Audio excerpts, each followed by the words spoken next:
ರಾಜ್ಯದಲ್ಲಿ ಹೃದಯಾಘಾತಕ್ಕೆ ಸರಣಿ ಸಾವುಗಳಾಗ್ತಾ ಇದೆ. ಇನ್ನೊಂದು ಕಡೆ ಶಾಸಕರ ಆಪ್ತ ಸಹಾಯಕ ಹೃದಯಾಘಾತಕ್ಕೆ ಬಲಿಯಾಗಿದ್ದಾರೆ.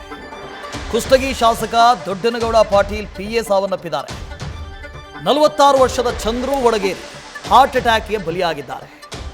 ಕೊಪ್ಪಳ ಜಿಲ್ಲೆಯ ಕುಷ್ಟಗಿ ನಿವಾಸಿ ಇವರು ಚಂದ್ರು ವಡಗೇರಿ ಅಂತ 20 ವರ್ಷಗಳಿಂದ ದೊಡ್ಡನಗೌಡ ಪಾಟೀಲ್ ಬಳಿ ಕೆಲಸ ಮಾಡ್ತಾ ಇದ್ದಾರೆ. ಪುರಸಭೆಯ ಮಾಜಿ ಸದಸ್ಯರೂ ಆಗಿದ್ರಂತೆ. ಚಂದ್ರು ಕುಷ್ಟಗಿ ಸರ್ಕಾರಿ ಆಸ್ಪತ್ರೆಯಲ್ಲಿ ಚಂದ್ರು ವಡಗೇರಿ ಸಾವನ್ನಪ್ಪಿದ್ದಾರೆ. ರಾಜ್ಯದಲ್ಲಿ ಹೃದಯಾಘಾತಕ್ಕೆ ಸರಣಿ ಸಾವುಗಳಾಗ್ತಾ ಇದೆ. ಅದು ಗಂಡು ಹೆಣ್ಣು ಅಂತ ನೋಡ್ತಾ ಇಲ್ಲ, ಯುವಕರು ಮುದುಕರು ವಯಸ್ಸಾದಂಥವರು ಸಣ್ಣ ಮಕ್ಕಳು ಅಂತ ನೋಡ್ತಾ ಇಲ್ಲ, ರಾಜಕೀಯ ಪುಡಾರಿಗಳು ಪಿಎಗಳು ಜನಸಾಮಾನ್ಯರು ಬಡವರು ಅಂತ ನೋಡ್ತಾ ಇಲ್ಲ.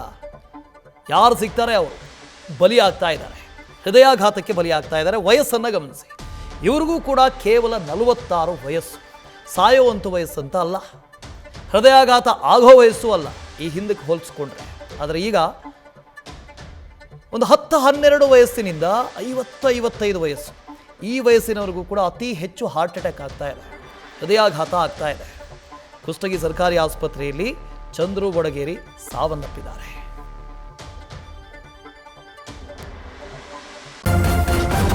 ನ್ಯೂಸ್ ಫಸ್ಟ್ ನಿರ್ಭೀತಿಯಿಂದ ನಿಮ್ಮ ಪರವಾಗಿ.